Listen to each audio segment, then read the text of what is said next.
আমরা আকীদায়ে আহলে সুন্নাত, তাতে কোনো সন্দেহ নাই। তবে সাম্প্রতিক সময়ে আমাদেরকে অ্যালার্ট থাকতে হবে। সুন্নি নাম দিয়ে আমাদের সহজ সরল ইমানদারদের ইমানকে চুরি করার জন্য এক ধরনের ছিনতাইকারী আসছে। চোর ডাকাত ছিনতাইকারী, বুঝেন তো? দিন দুপুরে যারা মানুষকে এদেরকে ছিনতাইকারী বলে। আর এখন সুন্নি নাম দিয়া সুন্নি লেবেল লাগাইয়া কিছু ইমানের ছিনতাইকারী আছে। আমি বলবো ইমানের ছিনতাইকারী যারা, আপনাদের পরিচয় স্পষ্ট দিয়া সমাজে বসবাস করেন, কোনো আপত্তি নাই, কিন্তু সুন্নি নাম দিয়া এগুলা করলে আমরা চুপ থাকতে পারবো না। কথা কোন ঠিক কিনা? আমরা আহলে সুন্নাত ওয়াল জামাতের আকীদা বিশ্বাস করি। আমরা আহলে বায়াতকে মহব্বত করি, সাহাবাদেরকে মহব্বত করি। সাহাবায়ে কেরামের মর্যাদা আল্লাহ যেইভাবে দিয়েছে, রাসূলুল্লাহ যেভাবে দিয়েছে, আমরা সেইভাবে মাথার তাজ মনে করি। আহলে বায়াতের মর্যাদা যেইভাবে আল্লাহ রাসূল দিয়েছে, আমরা সেইভাবে তাদেরকে দিই। কারো মর্যাদাকে ছোট করে কাউকে উপরে নেওয়ার কোনো অধিকার নাই।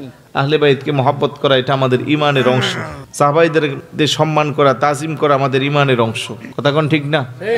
রাসূলুল্লাহ বলছেন, লা তাসাব্বু আসহাবি, আমার কোন সাহাবাকে তোমরা গালমন্দ করিও না। আস-সাহাবাতু কুল্লুহুম উদুলুন, আমার সমস্ত সাহাবায়ে কেরাম হলো নেই পরায়ণ। আসহাবি কান নুজুম ফাবিআইয়িহিম ইকতাদাইতুম ইহতাদাইতুম, আমার সাহাবায়ে কেরাম হলো আকাশের উজ্জ্বল নক্ষত্র রাজির মতো। তাদের পথ হেদায়েতের পথ, তাদের পথ ক্ষুধাপ্রাপ্তির পথ। রাসূলুল্লাহর কথা এগুলো। আর 1400 বছর পরে এসে আমি কোনখানের কি হয়ে গেলাম গা, সাহাবাদেরকে নিয়ে গালিমন্দ করব, জলিলুল কদর সাহাবী সাইয়েদনা আমির মুআবিয়া রাদিয়াল্লাহু তাআলা আনহুর শানে আঘাত করব, তাহলে নিঃসন্দেহে আমারও একটা পরিচয় আছে।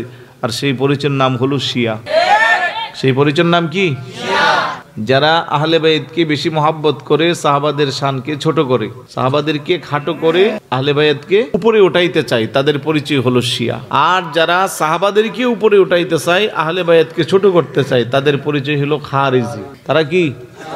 আর আমরা যারা আহলে সুন্নাত ওয়াল জামাতের আকীদা বিশ্বাস করি, আমরা রাসূলের সুন্নাত, রাসূলের হাদিস অনুযায়ী উভয়কে উভয়ের জায়গা সম্মান দিই। আলহামদুলিল্লাহ বলবেন না? আল্লাহ নবী বলেন, মাসালু আহলু বাইতি কামাসালু সাফিনাতি নূহ, মান রাকিবা ফিহা নাজা ওয়া মান তাখাল্লাফা আনহা গরাকা। আমার আহলে বায়াত হলো নূহ আলাইহিস সালাতু ওয়াস সালামের সেই কিস্তির মতো। সেদিন মহাপ্লাবনের সময় নূহ নবীর কিস্তির মধ্যে যারা আরোহণ হয়েছিল তারা পরিত্রাণ পেয়েছিল। ঠিক একইভাবে যারা আমার আহলে বায়াতের পথে মতে তাদের দলে থাকবে, তারাও ইমানদার হিসেবে তাদের ইমান নিরাপদ থাকবে। তাহলে আমরা কি নবীর আহলে বায়াতকে ছোট করতে পারবো? আমরা অবশ্যই তাদেরকে ভালোবাসবো। আর বর্তমান সময়ে আহলে বায়াতকে মহাব্বতের নাম দিয়া অতিরঞ্জিত বাড়াবাড়ি করে যে এমন লোক আছে না নাই? আছে। পাক পাঞ্জাতন, আমরা পাক পাঞ্জাতকে বিশ্বাস করি, মানি, মহাব্বত করি। পাক মানি পবিত্র, পাঞ্জা মানি পাঁচ, তন মানি দেহ, পবিত্র পাঁচটা দেহ। কাকে বলা হয়? রাসূলুল্লাহ সাল্লাল্লাহু আলাইহি সাল্লাম তো আছে। শের খুদ আলী রাদিয়াল্লাহু তাআলা, খাতুনে জান্নাত মা ফাতেমা রাদিয়াল্লাহু তাআলা আনহা, ওনাদের দুই বেটা ইমাম হাসান এবং ইমাম হুসাইন রাদিয়াল্লাহু তাআলা আনহুমা। এখন এই পাক পাঞ্জাতনের দোহাই দিয়া আহলে বায়াতকে অতিরিক্ত মহাব্বত দেখাইতে যায়, সাহাবাদেরকে ছোট করে, এরকম যদি কেউ হয় তাহলে সে গোমরাহ। সে কি? গোমরাহ। আর পাক পাঞ্জাতনের মহাব্বতের দোহাই দিতে যায় পাক পাঞ্জাতনের শানকে কমায়।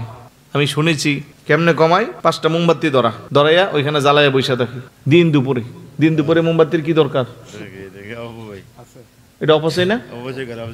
আল্লাহ বলে, ইন্নাল মুবাজ্জিরিনা কানু ইখওয়ানাস, অপচয়কারী শয়তানের ভাই।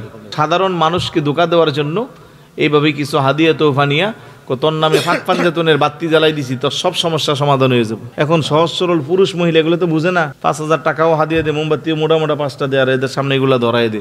ওই 5টা মোমবাতির টাকা যদি দরকারের ফকিরে দান করতে হতে বেশি সওয়াব হইতো। কারণ দিন দুপুরে আমার মোমবাতির কোনো দরকার নাই। যদি বাসায় কারেন্ট না থাকে, ইলেকট্রিসিটি চলে যায়, আমি কোরআন পড়বো, কিতাব পড়বো, অন্ধকার থেকে আলোর দরকার, তখন ঠিক আছে। আর এই পাক পাঞ্জাতনের নাম দিয়ে গিয়ে দেখেন গা ওই শত শত মোমবাতি সারাদিনে জ্বালাচ্ছে, এরকম তথ্য আমাদের কাছে আছে। কোথাও না কোথাও থেকে এমনও আমার কাছে গেছে, পাক পাঞ্জাতনের মিনিং করতেছে কলজা, গুর্দা, আত্মা, মগজ, দেহ, কি এরকম। নাউজুবিল্লাহ বলবেন না? এগুলো আমার বলতেও লজ্জা লাগতেছে। সহজ সরল মানুষকে মিসগাইড করে, উল্টাপাল্টা করে ইমানের 12টা বাজাচ্ছে। তাদের কাছ থেকে আমাদের ইমানকে সঠিক রাখতে হবে। আল্লাহ যেন কবুল করে, বলুন আমিন। আরেকটু জোরে বলুন আমিন।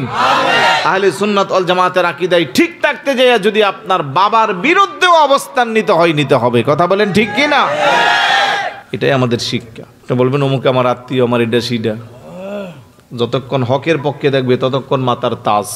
যতক্ষণ ভ্রান্তের বেড়াজালে আবদ্ধ হবে তখন এটার সাথে আমার কোনো সম্পর্কই রাখা যাবে না, যদি আমি ইমানদার হই।